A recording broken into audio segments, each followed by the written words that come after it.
किस वजह से लिखी गई थी हनुमान चालीसा? जानिए क्या है इसके पीछे की पूरी कहानी। हनुमान चालीसा की रचना गोस्वामी तुलसीदास जी ने की थी और इसकी रचना किसी आश्रम में या दरबार में नहीं की गई थी। हनुमान चालीसा की रचना मुगल शासक अकबर की जेल में हुई थी।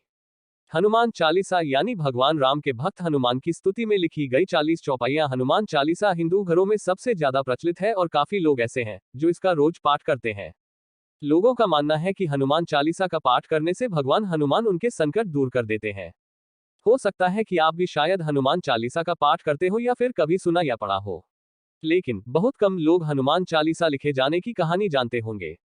दरअसल हनुमान चालीसा की रचना गोस्वामी तुलसीदास जी ने की थी और इसकी रचना किसी आश्रम में या दरबार में नहीं की गई थी। हनुमान चालीसा की रचना मुगल शासक अकबर की जेल में हुई थी।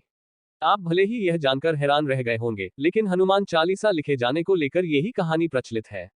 माना जाता है कि तुलसीदास जी ने अकबर की जेल में इसकी रचना की थी और इसके बाद जो हुआ था वो देखकर अकबर भी हैरान रह गया था। ऐसे में जानते हैं कि आखिर ये क्या कहानी है और साथ ही जानते हैं कि तुलसीदास जी किस तरह से अकबर के दरबार में पहुंच गए और फिर कैसे इसकी रचना की गई। कहा जाता है कि गोस्वामी तुलसीदास जी को हनुमान चालीसा लिखने की प्रेरणा मुगल सम्राट अकबर की कैद में मिली थी। कहानी प्रचलित है कि एक बार जब मुगल सम्राट अकबर ने गोस्वामी तुलसीदास जी को शाही दरबार में बुलाया और तुलसीदास से दरबार में कहा गया था कि वो अकबर की प्रशंसा में कुछ ग्रंथ लिखें, लेकिन उन्होंने ऐसा करना से मना कर दिया था। इसके बाद अकबर ने उन्हें बंदी बना लिया था। वहीं कुछ कहानियों में कहा जाता है कि तुलसीदास जी से कुछ चमत्कार दिखाने के लिए कहा गया था, जैसा उनके बारे में सुना गया था। ऐसी ही कहानी माइथोलॉजिस्ट देवदत्त पटनायक ने भी कुछ प्लेटफॉर्म पर सुनाई है। कहानी में कहा जाता है कि फिर तुलसीदास लंबे समय तक जेल में बंद रहे। इस दौरान जेल में ही उन्होंने हनुमान चालीसा लिखी।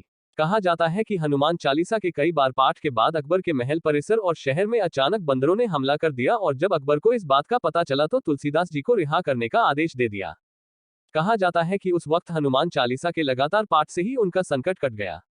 इसके लिए हनुमान चालीसा में एक लाइन भी है, संकट कटे मिटे सब पीरा जो सुमिरे हनुमत बलबीरा, जिसका मतलब है कि अगर इसका 100 बार पाठ किया जाए तो हर संकट से मुक्ति मिलती है। ऐसे में कहा जाता है कि अकबर के बंदी बनाने के बाद ही हनुमान चालीसा की रचना हुई।